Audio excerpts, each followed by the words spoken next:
Amém, irmãos? Abra a Bíblia de vocês no Salmo 119, versículo 9, por favor. O pastor me deixou encarregado aqui de estar ministrando a palavra para vocês hoje. Salmo 119, versículo 9. Eu estava buscando a Deus esses dias, né? O pastor, desde segunda-feira passada, ele pediu para pregar aqui para vocês, está trazendo uma palavra, e vem buscando a Deus desde o início da semana, e até então não tinha uma direção clara do Espírito Santo, aquilo que a gente devia estar ministrando aqui. Hoje pela manhã, quando eu estava orando ali no meu quarto, orando em línguas ali, o Espírito Santo trouxe claramente esse versículo na minha mente, e ele falou: é isso que eu quero que você traga ali para os jovens, né?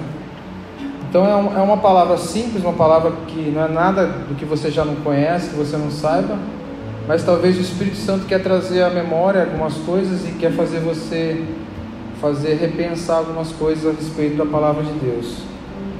Salmo 119, versículo 9, fala assim: de que maneira poderá o jovem guardar puro o seu caminho, observando segundo a tua palavra? Esse salmo, não sei se vocês pararam para prestar atenção, que a Bíblia faz questão de mencionar a figura de um jovem, né? Do jovem, no caso.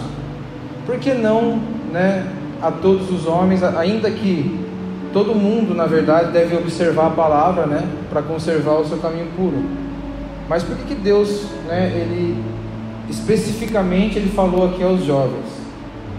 Não sei se vocês já pararam para pensar sobre isso. Por que Deus direciona alguns textos especificamente para jovens?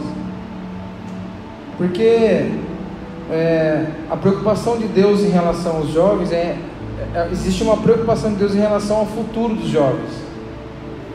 E antes que esse futuro aconteça, então Deus traz esse alerta, né, para o tempo presente, para que você se prepare, na verdade, para o futuro. Uma questão dos jovens, na vida dos jovens, eu sou jovem como vocês, nem tanto quanto alguns, né? 4.1 já vou fazer esse mês aqui. Quem quiser dar presente pode ficar à vontade. Mas eu sou um pouquinho mais velho que a maioria de vocês, e acredito que uma média de idade aqui seria em torno de 20 e poucos anos, né? Acho que não chega nem a 30 a média de idade aqui de vocês, hein? Deve ser uns 20 e poucos anos. O jovem, ele tem uma das coisas que o jovem tem, quando a gente chega na parte, né, daquele período infantil e passa para a adolescência, e daí da adolescência, né, para a juventude, é um período onde a gente começa a querer ser independente, né? Uma independência que na verdade a gente começa a achar que a gente sabe fazer tudo, a gente pode, né, todas as coisas. A gente não precisa mais de conselhos, né, de direção, porque a gente já cresceu, a gente já amadureceu, a gente acha que a gente sabe, na verdade, governar às vezes a nossa própria vida. E é onde acontecem, né, as grandes teimosias, né? Teimosias em paixões que na verdade vão te levar para lugar nenhum. Algumas paixões, né, que o jovem ele teima. Às vezes o homem, né, encontra aquela mulher linda, ele sabe no fundo que não é para ele aquela pessoa, mas ele está apaixonado. Então aquela independência, né? Eu não vou ouvir a palavra, eu não vou ouvir Deus, não vou ouvir o pastor, não vou ouvir a minha mãe, não vou ouvir o conselho de ninguém. Eu gosto da fulana, eu gosto do Beltrano, né? Então assim, é aquela coisa do impulso, né? Impulsivo. O jovem teimoso, né? O jovem, às vezes desculpe o termo, cabeçudo, né? Eu já fui, então eu posso dizer com propriedade, eu sou jovem ainda, né? Ainda continuo cometendo os meus erros, mas hoje menos. E também porque o jovem, um outro motivo porque Deus ele fala especificamente aos jovens, é por questão que o jovem ele é mais propenso às concupiscências da carne. Existe um outro texto em Timóteo que fala: foge das paixões da mocidade. Por que a Bíblia fala foge das paixões? Porque significa que o jovem, né, no período da juventude, é onde acontecem as maiores paixões, né, na vida do jovem, que estão relacionadas muitas vezes às concupiscências da carne, a concupiscência dos olhos, né, o desejo dos olhos, o desejo da carne, ou seja, as obras da carne ele fluindo na vida do jovem e levando ele, na verdade, para um caminho que não agrada ao Senhor, um caminho que, na verdade, não vai dar um bom futuro para o jovem. Então, a preocupação de Deus, quando Ele aponta, né, algum versículo, algum texto para os jovens, especificamente na Bíblia, é justamente se preocupando com o futuro, para fazer o jovem pensar no presente, né, e nas decisões que ele está tomando para que o futuro dele tenha um bom êxito. Porque na juventude também é um momento onde a gente tem que tomar as decisões mais difíceis. A escola que você vai estudar, a profissão que você vai escolher para a sua vida, a pessoa com quem você quer casar, com quem você vai casar, as escolhas, o ministério, né? Ou que tipo de vida eu quero levar com Deus, né? O que eu quero a respeito do ministério, o que eu quero sobre a questão do que Deus tem para a minha vida, os planos, os propósitos, os projetos de Deus, o quanto eu vou me envolver com esse projeto de Deus, com essa vontade de Deus, para que esse propósito de Deus seja cumprido na nossa vida. Então, o jovem, esse momento da juventude é um momento onde mais os jovens necessitam tomar decisões. E aí a Bíblia fala, né, como o jovem poderá, né, traçar um caminho de pureza, né, aí ele já responde, ele dá a resposta, observando o seu caminho conforme a palavra. O que é impureza? A gente precisa entender o que é pureza, né, para entender o que é esse caminho de pureza. A pureza, de uma forma bem simples, né, é a ausência de contaminação, né, trazendo assim para uma situação prática. Você colhe um fruto da árvore, esse fruto ele não foi contaminado por agrotóxico ou qualquer outro tipo de sei lá, produto químico. Você come esse alimento, que ele é puro, natural, ele vai produzir algo bom para o seu organismo. Da mesma forma, se você comer um alimento contaminado, você pode, né, bactéria, enfim, isso vai causar um prejuízo para o seu organismo. Uma água pura é uma água ausente de contaminação, você pode tomá-la tranquilamente, que isso vai fazer bem. Uma água contaminada, ela vai trazer prejuízo para o seu organismo. Então, o que é um caminho puro? É um caminho desprovido, ou seja, sem contaminação. E por que Deus ele quer um caminho para o jovem sem contaminação? Abre a sua Bíblia em Tito 2,14. Só esse texto já seria suficiente para a gente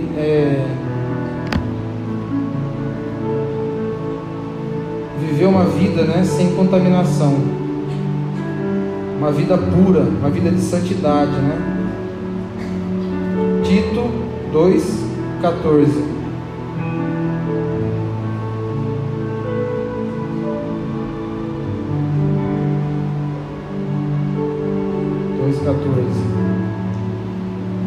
Jesus, né, falando a respeito dele, que se deu a si mesmo por nós, para nos remir de toda iniquidade e purificar para si um povo todo seu, zeloso de boas obras. Ou seja, a morte de Jesus, ela serviu para uma coisa: nos remir e purificar um povo para si. Ou seja, um povo purificado, um povo separado, um povo santo, um povo limpo. A Bíblia fala que o mundo jaz no maligno. Então é natural você ver toda essa corrupção, prostituição, toda sorte de pecado, toda sorte de coisas erradas que a gente tem em contato diariamente. Mas isso não é algo normal para o povo de Deus. Isso não pode ser algo normal, algo natural para o povo de Deus. Porque Jesus, ele morreu para nos remir e para purificar para si um povo. O projeto de Deus é um povo purificado, santo como Ele é, sede santos como eu sou santo.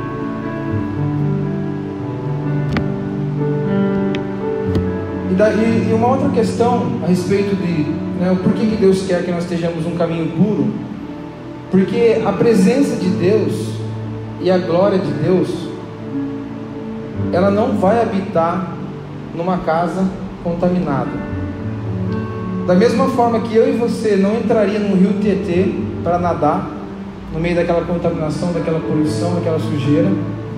Talvez você poderia até entrar num lodo, num barro ali, numa estrada de terra e ficar ali por alguns segundos, dar risada, brincar ali no barro, mas eu garanto que você não ficaria naquele local. Você não conseguiria ficar naquele local. Da mesma forma, Deus, ele não consegue ficar onde há sujeira, onde há contaminação, onde há impureza. Então, onde há a presença de Deus, há a glória de Deus. Onde há a glória de Deus, existe a prosperidade de Deus. A arca ficou na casa de Obed-edom, enquanto a arca, que representava a presença de Deus, a glória de Deus, ficou na casa de Obed-edom, e ela foi honrada ali. A casa de Obed-edom foi abençoada de todas as formas. Então Deus, Ele quer abençoar a tua vida. Se você viver uma vida de impureza, a questão é: Deus não pode habitar onde há impureza. Deus não pode estar onde há impureza, onde há o pecado, onde há sujeira, onde há o mau cheiro. O mau cheiro é a representação de Beelzebul, Senhor das moscas. As moscas ficam onde há sujeira. Deus não fica onde há sujeira, mas o diabo, toda sorte de pecado, imundície, pecado, toda sorte de impureza atrai quem? Mosca. Atrai quem? Diabo.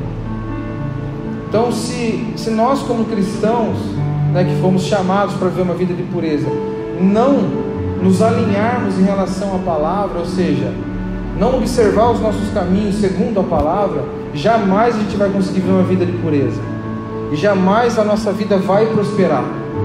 Nossa vida não vai caminhar para frente. Se você quiser ter um bom êxito, um bom futuro, a pureza é algo que vai atrair a presença de Deus para a sua vida, a bênção, a glória de Deus e a prosperidade sobre a tua vida e sobre tudo que você colocar a tua mão. Só existe uma forma de viver descontaminado, ou seja, descontaminar. Ou seja, só existe um remédio para a cura do pecado. E o remédio chama a palavra de Deus. Abra sua Bíblia em Efésios 5, 26. Efésios 5, 26. Eu vou ler bem rápido, irmãos, porque já estamos com o tempo já bem adiantado. A fim, está falando aqui, né, de Cristo, né, que Ele se entregou à igreja, né, a fim, versículo 26, capítulo 5, versículo 26. Cristo se entregou à igreja, né, a fim de santificar, tendo-a purificado com a lavagem da água pela palavra. A purificação, a palavra de Deus, ela funciona para a nossa vida como água. Se você está parcialmente sujo, você entra para tomar um banho, a água em contato com essa sujeira, ela lava, ela limpa. Então toda vez que você está em contato com a palavra, você é purificado. Essa palavra, que é a água, ela purifica a sua vida, ela te limpa. Um outro versículo, João, se você quiser acompanhar aí, 15, versículo 3, se você quiser anotar e ver depois também, Jesus falando para eles, né, para os discípulos: vós já estáis limpo pela palavra que eu vos tenho falado. Ou seja, os discípulos já estavam andando há algum tempo com Jesus, e Jesus estava fazendo o que com eles? Purificando, estava limpando eles. E ele falou aqui para eles assim, ele estava quase aqui chegando na parte em que ele ia ser entregue para ser morto. Ele falou assim: vós já estáis limpo pela palavra que eu vos tenho falado. Então a palavra, ela limpa, ela tem esse poder purificador. Ela é como um filtro de água. A palavra é como se fosse um filtro dentro. Imagina um purificador de água e você tem um filtro, a água passa por ele e esse filtro retém as impurezas. É o que a palavra faz conosco. Você é a água que entra em contato com o filtro, que é a palavra de Deus. E esse filtro, que é a água, ela retira de nós toda a impureza. Ela nos lava, ela nos purifica, ela nos limpa. A palavra, ela santifica, né? Que tem a ver com a purificação. Jesus disse, né, na sua oração em João capítulo 17: santifica-os na palavra, a tua palavra é a verdade.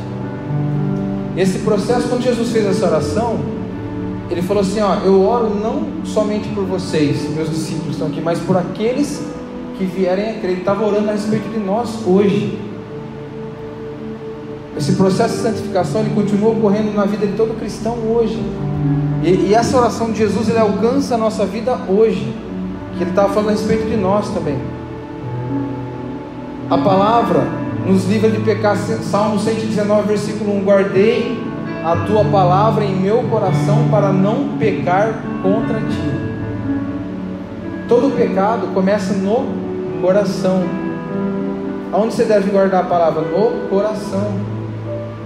A Bíblia fala, a boca fala do que o coração está cheio.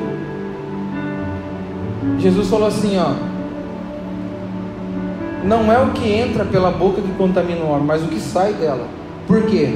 Porque o que sai dela é fruto do que está no coração, do que está cheio. De onde procede? Prostituição, lascívia, inveja. De onde procede isso? Coração. Toda sorte de pecados provém do coração. Então, quando você guarda a palavra, quando você come dessa palavra, quando você decide analisar a sua vida e ver se tudo que você vive está em acordo com ela, quando você começa a guardar essa palavra vai começar a mudar o que? A tua mente, o teu coração. Isso vai te livrar de pecar. Você começa a ter a mente de Cristo. Por muitas vezes, né, nós, por não estarmos em contato com essa palavra, quando acontece alguma coisa na igreja, né, entre irmãos, alguma situação de desavença, você fica pensando assim: nossa, aquela pessoa precisa mudar. E você fica todo cheio de justiça própria, achando que é a pessoa que te ofendeu, né, etc e tal. Aí quando você vai para a palavra, Deus fala para você que você precisa ter a mente de Cristo. E a mente de Cristo, muitas vezes, ela vai fazer você fazer o quê? Engolir uma ofensa. E você vai entender que você tem que padecer por Cristo. Às vezes você precisa aprender, na verdade, a lidar com ofensas. E aquilo é um trabalhar de Deus na sua vida. Por exemplo, então muitas vezes, se você não vai para a palavra, você fica ofendido com o irmão, com a situação, com alguma coisa que te ofenderam. Mas quando você vai para a palavra, começa a entender que na verdade nós somos chamados não só, né, para receber o Espírito Santo, para falar xereguedé, para louvar, mas a gente foi chamado para padecer por Cristo, engolir ofensas. Da mesma forma que Cristo engoliu, foi humilhado, né, da mesma forma que ele ficou mudo, né, como uma ovelha muda perante, né, as pessoas que estavam ali batendo, espancando ele. Às vezes nós não temos humildade.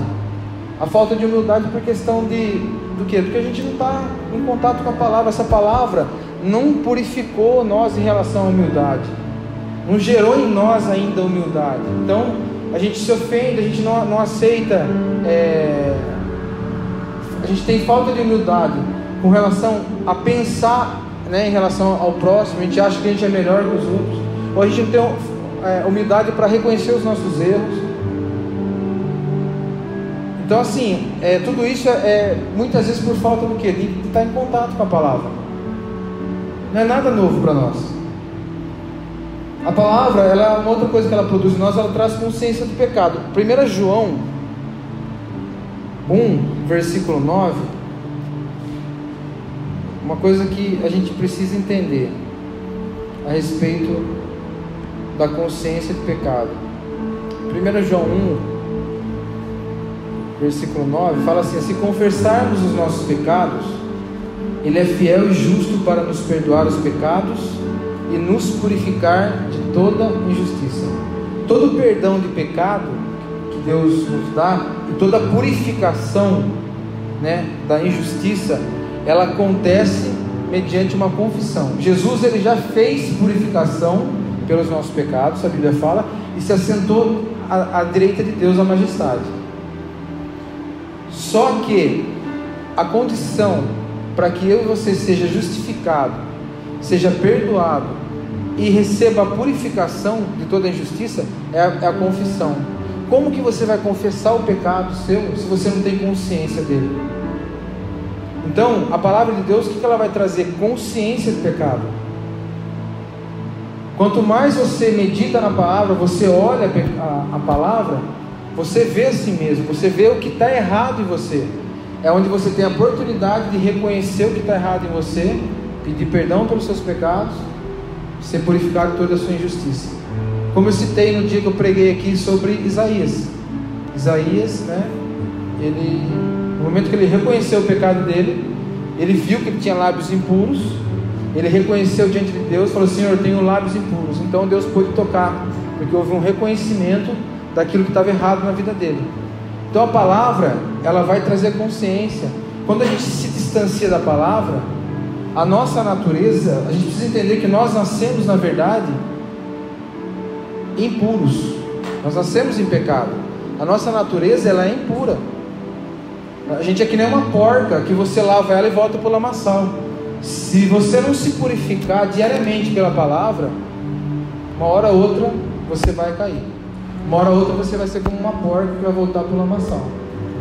É uma realidade, irmãos. Uma realidade. Não adianta a gente viver de ilusão. Não adianta nada você vir aqui na igreja, ficar 2 horas aqui, 3 horas aqui na igreja, cantando, gritando, pulando, saltando, sendo que quando você sai lá fora, você não dá o devido valor para essa palavra. Não vai mudar a sua vida, a sua realidade. Não vai mudar. Não vai mudar, porque isso daqui é regra básica de vida para o cristão. Isso aqui é procedimento básico para a vida de um cristão. Isso daqui, tudo que a gente faz aqui na igreja, tudo é válido, né? Você chega e sentir a presença de Deus, louvar, adorar a Deus, tudo é válido. Mas quando a gente sai lá para fora e vai para o dia a dia, sabe o que vai confrontar e vai te livrar de pecar? É a palavra. O que vai te confrontar no momento que você vai... é a palavra. Quando bater um engano na sua porta, um pecado na sua porta, uma mentira na sua porta, quem vai confrontar tudo isso dentro de você é a palavra. Se você não estiver cheio da palavra, você vai ser facilmente enganado, você vai cair, você vai ceder uma tentação. Jesus venceu o diabo no deserto tão somente pela palavra. Tão somente pela palavra. O que te capacita a vencer tentações, né, mentiras, enganos, e permanecer em pé é a palavra. Eu posso falar assim da minha vida. Eu me converti em 97, tenho 22 anos de evangelho.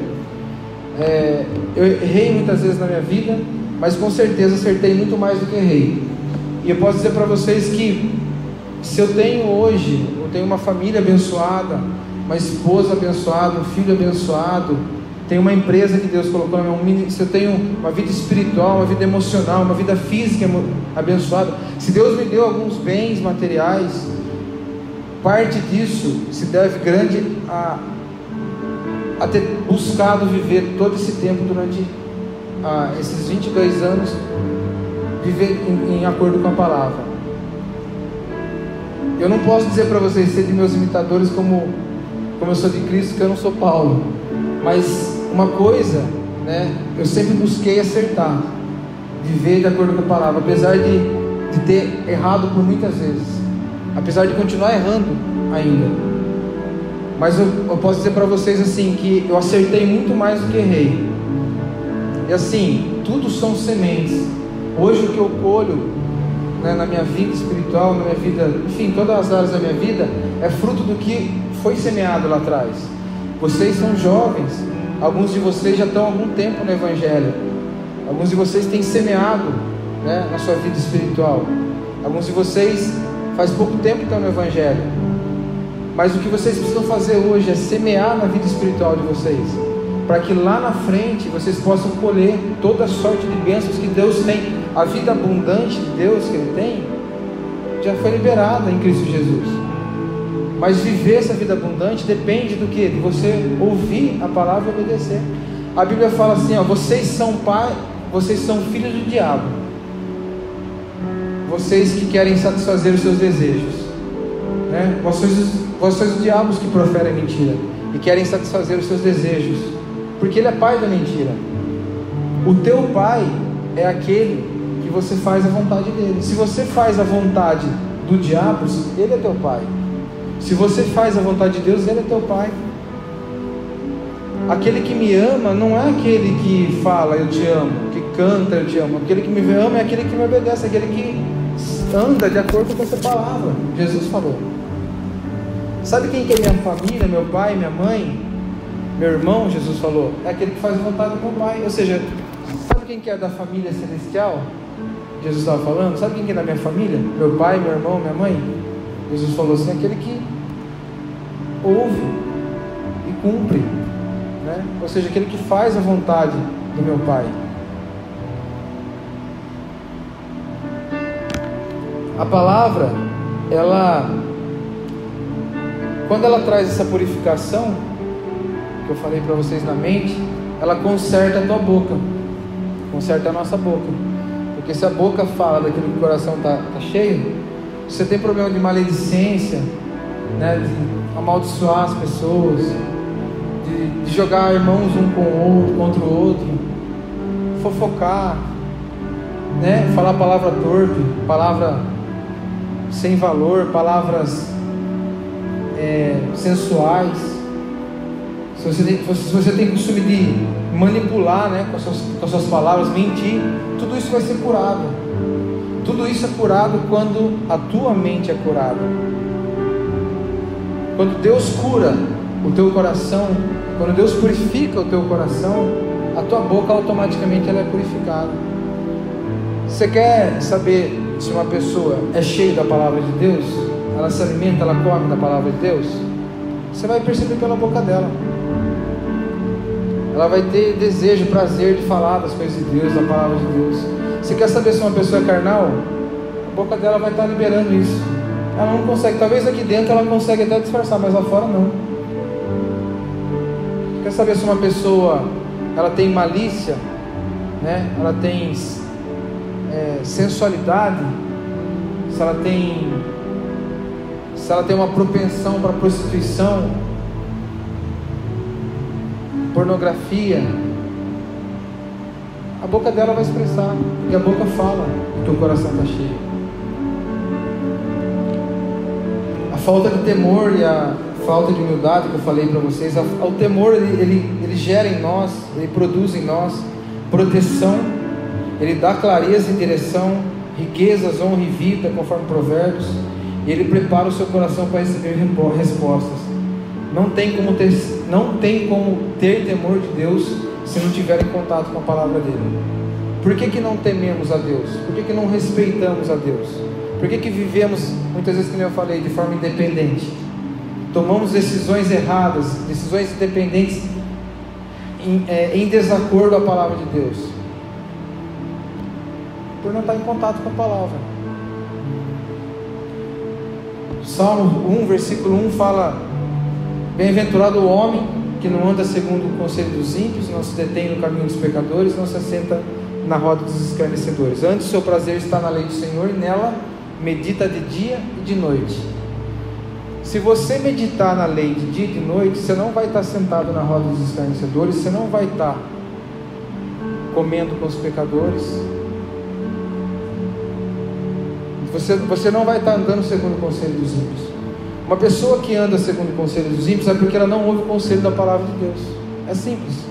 Uma pessoa que ouve a palavra de Deus, ela não vai dar ouvido para o conselho de ímpio. A sua vida, a minha vida, ela tem que ser guiada por aquilo que a palavra diz, não por conselho de ímpios.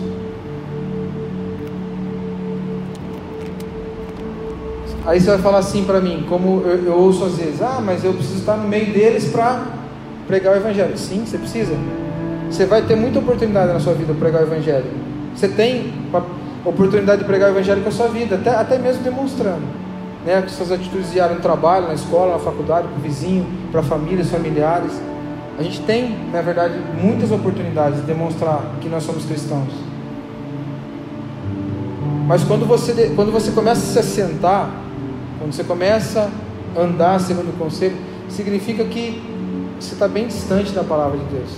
E a palavra de Deus vai te afastar de tudo isso. Ele fala assim: você será como uma árvore plantada junto a ribeiros de água, que dá fruto no seu tempo, as folhas não murcham, e tudo quanto faz, prosperará. Essa árvore é a mesma árvore que Ezequiel fala no versículo 47. Que árvore é essa? Quando ele fala que as águas foram crescendo, estava no artelho, no joelho, no lombo, né? Depois elas se tornam um rio que tinha que ser passado a nado. A Bíblia fala que essas águas, elas iam para a região do Mar Morto, pelo lado ocidental. E a Bíblia fala que essas águas, por onde elas passarem, tudo ia viver. De uma banda e de outra banda do rio, nasceria toda sorte de árvores frutíferas, que as suas folhas serviriam, que os seus frutos serviriam de alimento, e as suas folhas de remédio, que no seu tempo ela daria o fruto. Essa árvore que Ezequiel fala, ela está sendo regada pelo rio. Que rio? Jesus. Que água? A água que sai do trono. A água que sai do trono do rio que flui, né, de Jesus, da presença dele, é a água que traz vida por onde ela passa. E é a mesma água que é a palavra. É a mesma água que alimenta essa árvore de Salmo 1, versículo 1. É a mesma água que gera vida nessa árvore e dá fruto no seu tempo, e tudo quanto faz prosperará. A palavra é essa água. É essa água que faz com que você dê fruto, com que você no tempo certo você produza fruto. E nunca falta fruto na sua vida. Que essa árvore que está no texto de Ezequiel, a Bíblia fala que nunca falta o fruto dela. No tempo certo ela dá e nunca seca as folhas e nunca falta o fruto. O fruto é para alimento e as folhas de remédio. Ou seja, você vai se tornar um remédio para as pessoas. Além disso te curar, as águas, a purificação vai te curar, vai te purificar. Você vai se tornar, além disso te dar alimento, hoje, amanhã, isso vai se tornar na sua vida algo que você vai dar alimento para outras pessoas, e você vai ser remédio para outras pessoas. As obras da carne que a Bíblia fala em Gálatas, que são conhecidas, aí fala, né, vocês já conhecem. Tudo isso flui na vida de muitas vezes do cristão. Por quê? Porque por falta de estar em contato com a palavra, por não dar devido valor à palavra. A rebeldia, né, que é um pecado de feitiçaria, também está relacionado com isso. A palavra também, abre por favor Salmo 119, já estou terminando, tá, irmãos? Eu já vou terminar, não vou me estender.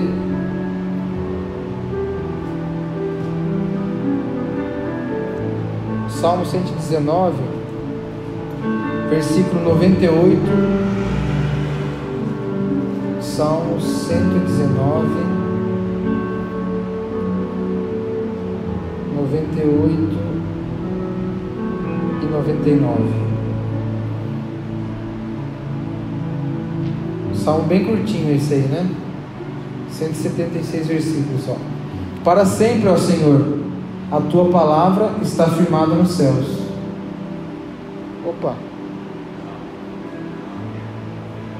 Não, 98 e 99. Eu li errado, desculpe, irmãos. O teu mandamento me faz mais sábio. Ou seja, a tua palavra me faz mais sábio do que os meus inimigos, pois está sempre comigo. Davi tinha ali, né? Na verdade, Davi não, que esse salmo aqui não tem, ninguém sabe a autoria dele. Tenho mais entendimento do que todos os meus mestres, porque os teus testemunhos, ou seja, a tua palavra, que testemunho aqui é um sinônimo da palavra, são a minha meditação. Tenho mais entendimento do que todos os meus mestres. A sabedoria dele fazia dele algo mais sábio do que os inimigos e mais do que todos os mestres dele. Por quê? Porque ele, olha o final aí, porque os teus testemunhos, ou seja, a tua palavra, são a minha meditação. Olha o que a palavra produz em nós: sabedoria. Sabedoria para nos relacionar, para viver, sabedoria para você crescer, né? Seja profissionalmente, seja no relacionamento com a sua família, seja ministerialmente. Sabedoria para você lidar com os seus inimigos.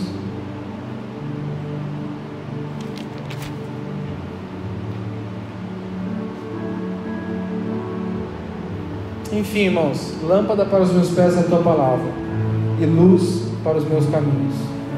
Um jovem que ele não lê, que ele não come da palavra, que ele não vive se alimentando dessa palavra, ele é mais ou menos como um jovem que está num campo de guerra, no escuro, cheio de armadilhas, sem uma lanterna para poder enxergar essas armadilhas. Lâmpada para os meus pés é a tua palavra, é ela que vai te guiar. Luz para os meus caminhos, ela que vai te fazer enxergar, ela que vai te fazer andar seguro e não tropeçar.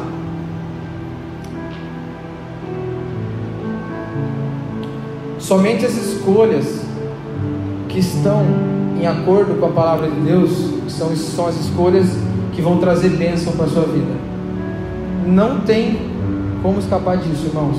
somente as escolhas, guarda isso que eu estou falando para você, somente as escolhas que você está fazendo hoje, que estão em acordo com a palavra de Deus, são as escolhas que serão bênção para a tua vida. Se o que você vive, em qualquer área da sua vida, não está em acordo com a palavra de Deus, isso não vai ser bênção para a tua vida no futuro. Mas todas as suas escolhas hoje, que estão em acordo com a palavra de Deus, serão fatalmente bênção para a tua vida e prosperidade para a sua vida.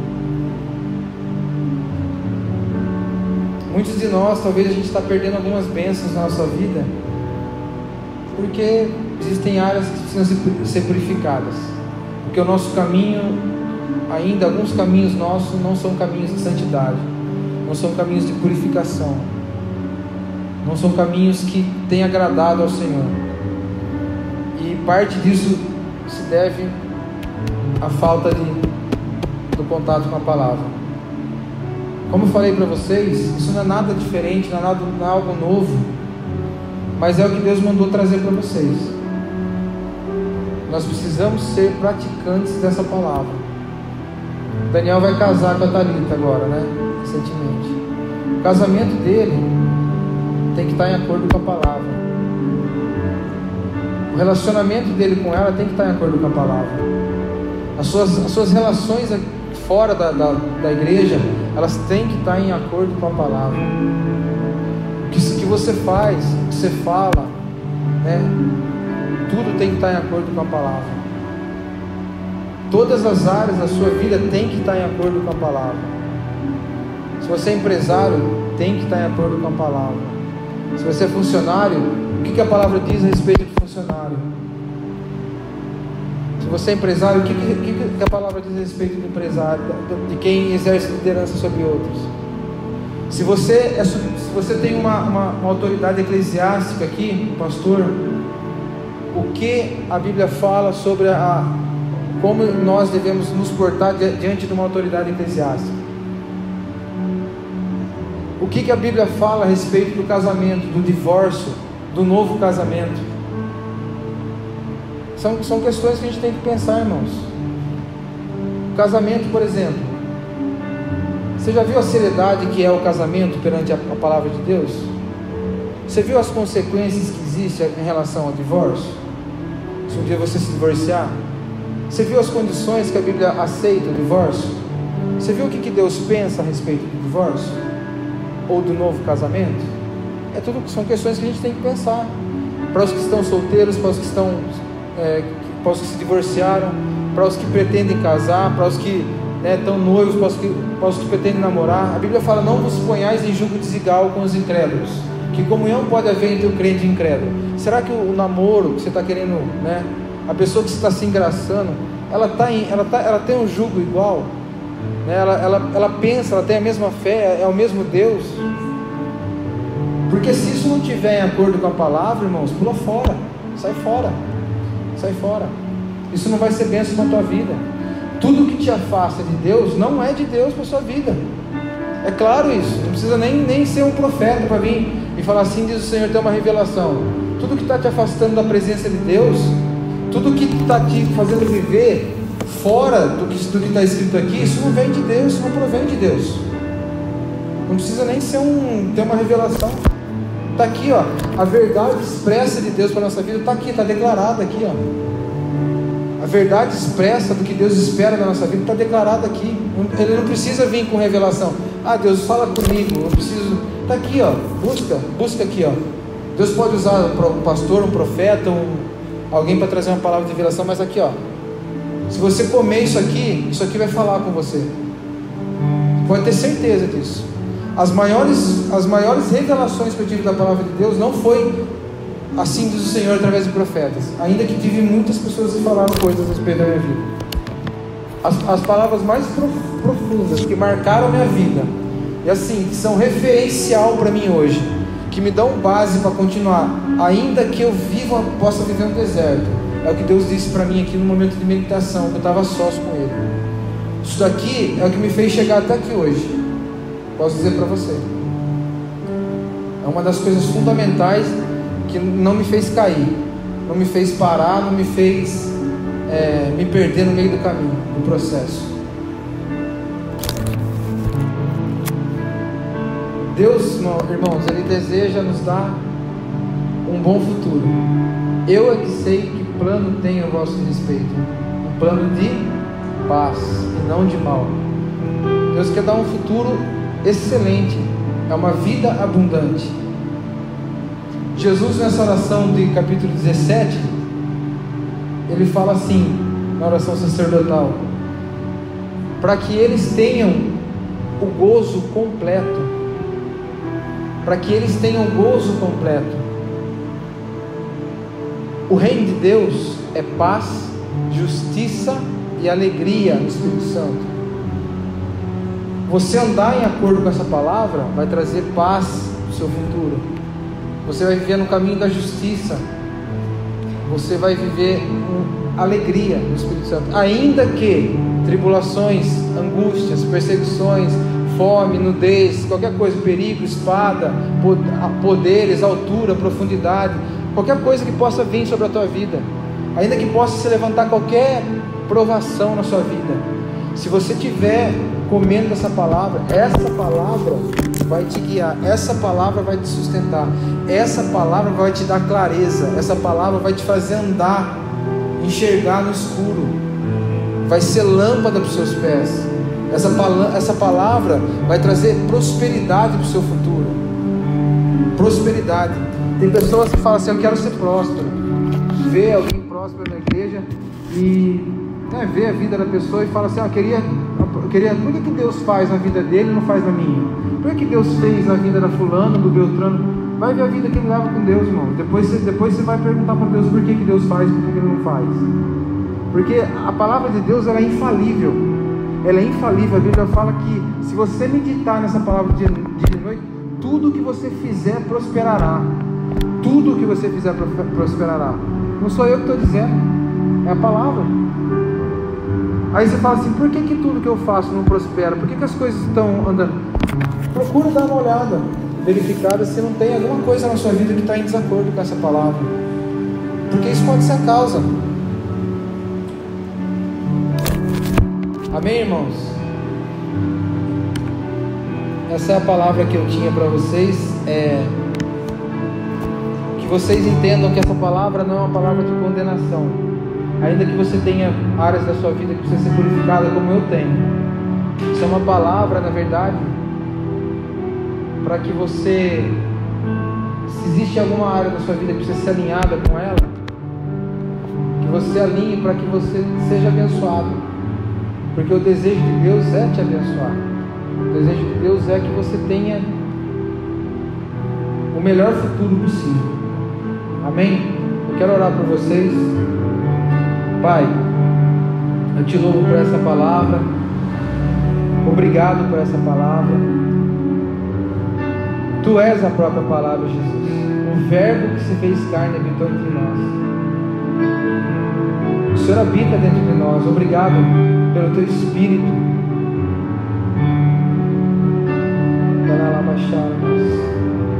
E uma coisa eu te peço, Senhor. Eu oro para que o Senhor venha gerar em nós, Pai, um desejo, uma fome, uma sede, Pai, pela Tua palavra. Eu oro para que nós desejamos estar diante da Tua palavra mais do que a internet, Pai, mais do que a televisão, mais do que o Instagram, o Facebook, o WhatsApp, mais do que o jogo de futebol, mais do que a novela, mais do que o filme.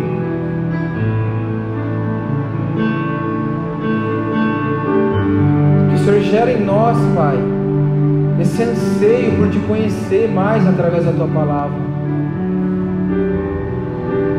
Eu oro para que o Senhor nos dê, Pai, espírito de sabedoria e revelação no pleno conhecimento de Cristo. Traga iluminação ao nosso espírito a respeito da Tua palavra, Pai. Eu oro para que o Senhor traga na vida dos meus irmãos palavras remas, palavras específicas de direcionamento para a vida de cada um deles, Pai.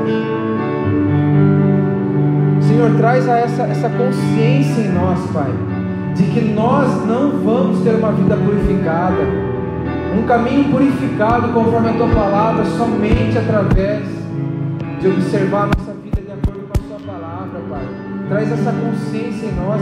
Não nos deixe esquecer disso nunca, Pai. Não nos deixa esquecer disso nunca, e nem mesmo ler essa palavra por ler. Ler porque nós estamos ouvindo que temos que ler a palavra, Pai. Meditar porque temos que meditar na palavra, Pai.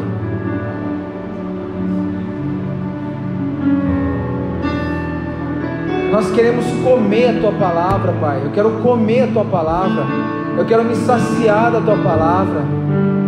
Eu quero me converter dos meus maus caminhos através da Tua palavra. Eu oro para que o Senhor venha gerar em mim e em nós arrependimento, Pai, consciência do pecado, para que possamos abandonar, para que possamos nos arrepender, para que possamos confessar o pecado, Pai, para que possamos ser purificados, Pai.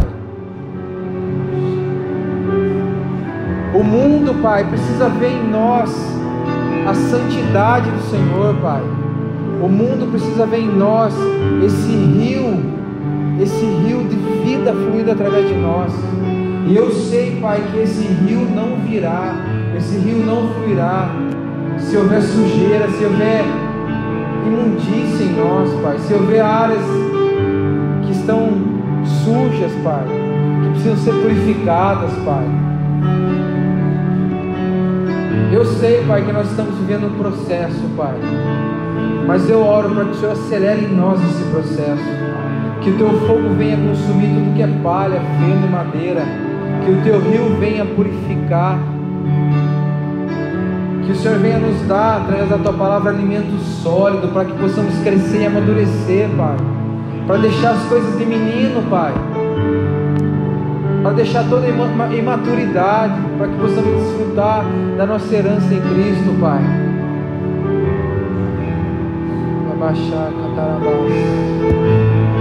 Nos cura os traumas da nossa vida, cura os traumas. Se existem traumas na vida dos meus irmãos, Pai, que a Tua palavra venha curar os traumas, os complexos, as limitações, toda paralisia espiritual. Que a Tua palavra venha romper em nós, venha penetrar junto em medula, aonde a medicina não conseguiu penetrar, Pai, aonde a medicina não conseguiu entrar, aonde a ciência não conseguiu entrar, nosso subconsciente, a nossa alma, as nossas emoções, penetra, Senhor, através da Tua palavra, e nos cura, e nos sara, e nos liberta, Espírito Santo.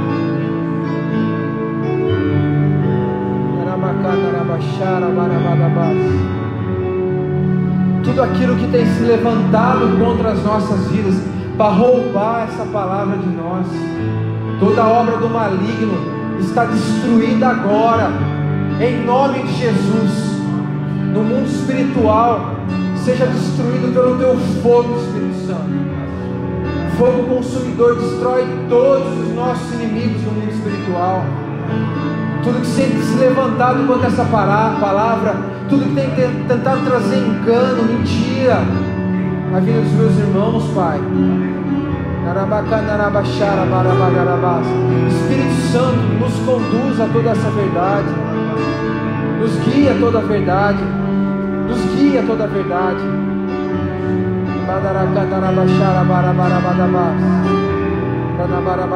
Eu te peço perdão, Pai, por todas as vezes em que nós agimos em desacordo à Tua palavra. Nos lava, nos limpa, nos purifica pelo Teu sangue, Jesus.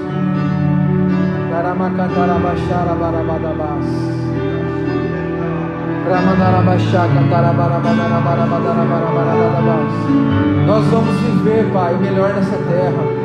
Nós vamos comer, porque nós vamos ouvir a Tua palavra. Nós vamos crer, nós vamos ouvir, nós vamos obedecer a Tua palavra. Eu profetizo isso em nome de Jesus, que todos nós vamos comer o melhor dessa terra. Nós vamos viver o melhor que o Senhor tem para a nossa vida. Nós vamos viver a vida abundante, Senhor. Nós vamos viver essa prosperidade da Tua palavra, Pai. Tudo que nós vamos tocar, Senhor, prosperará, Pai, porque nós vamos meditar nessa palavra dia e de noite, Pai. Dia e de noite, Pai.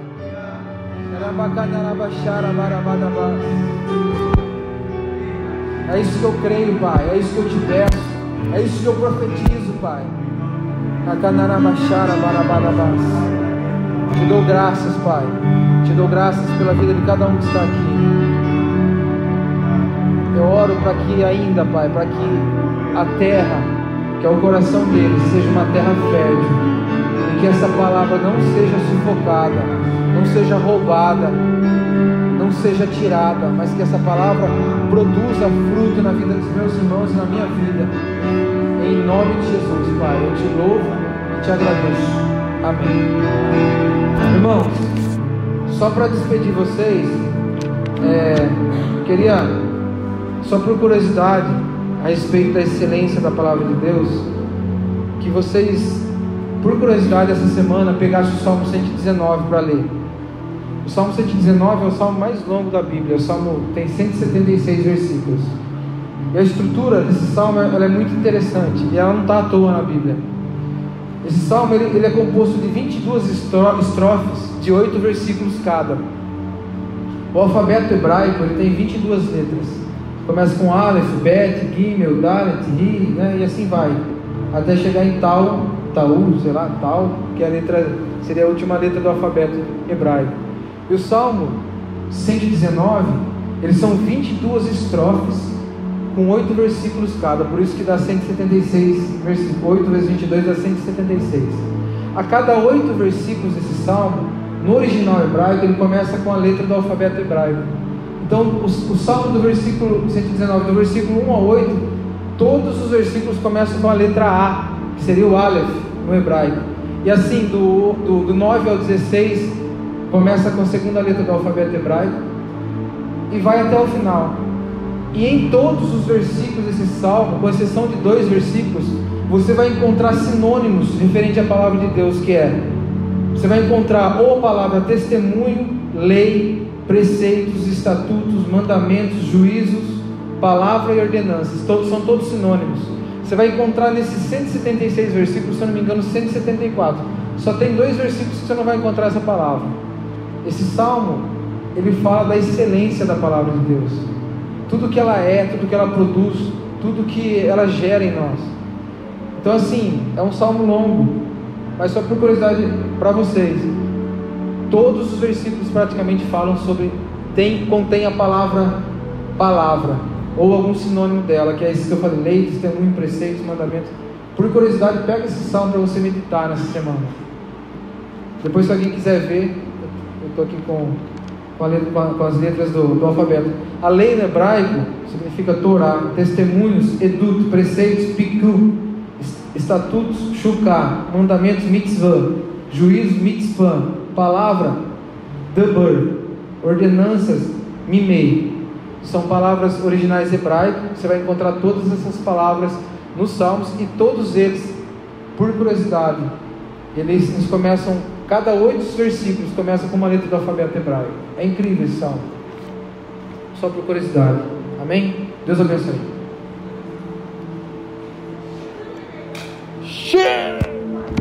O pastor não está